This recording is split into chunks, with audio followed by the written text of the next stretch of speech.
Good morning. How are you feeling? Have you had a good seventh Parliament of the World's Religions? Did something speak to you in a way you've never heard before? Good. That's change. Larry read from the scrolls of wisdom from all of humanity. I'm going to read from my phone, but speak to you from the heart.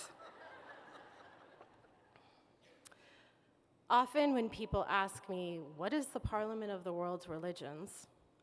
I give my elevator speech. It's the oldest, largest, most diverse and inclusive convening organization of the global interfaith movement.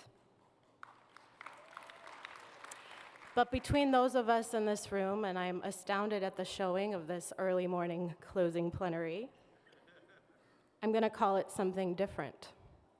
This is a miracle. In this last 7 days, we built on a tradition that grew into something I will struggle to define in the coming weeks. We've opened spaces for women from different corners of the planet to turn what we call a global sisterhood into something that's more than words. We've lobbied for the end of nuclear weapons, ending them. We've voiced our unequivocal commitments to protect our sacred earth. We've written into history the newest chapter in this 125-year movement. We've been the opposite of greed, the opposite of hate, the opposite of degradation. We've put a human face on the feeling of love. I've been endlessly humbled, friends, you, friends I've made in the past. The Parliament is a circle of friends. I can't think about the changes we need to make without including their stories. We gather clergy, religious leaders, governmental leaders. But for some reason, this Parliament also attracts those who have been suffering, those who have hurt, those whose relatives have been murdered in vicious hate crimes to come and find answers about what we can do in the future. I can't think of any other place on earth that attracts this level of convening. This is my story. I came to the Parliament 6 years ago. I didn't know why. I needed a job. But I turned my interview around. I asked questions of this organization.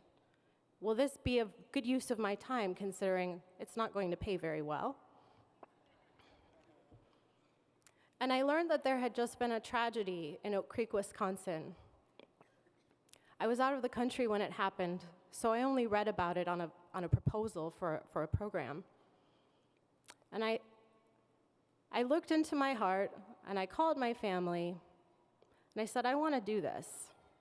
I wasn't very religious at the time, but I learned I had 2 minutes left.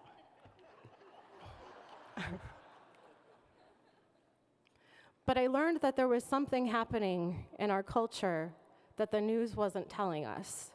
And I learned that it was time to take a stand and share that story.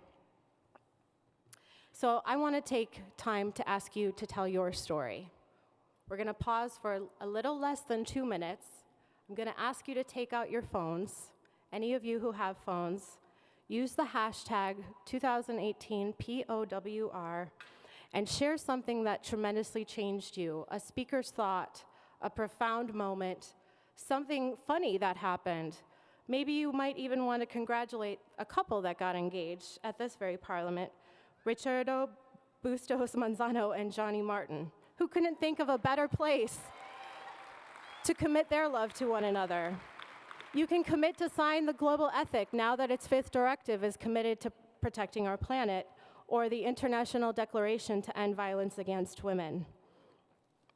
Tell your story, and I leave you with my thanks.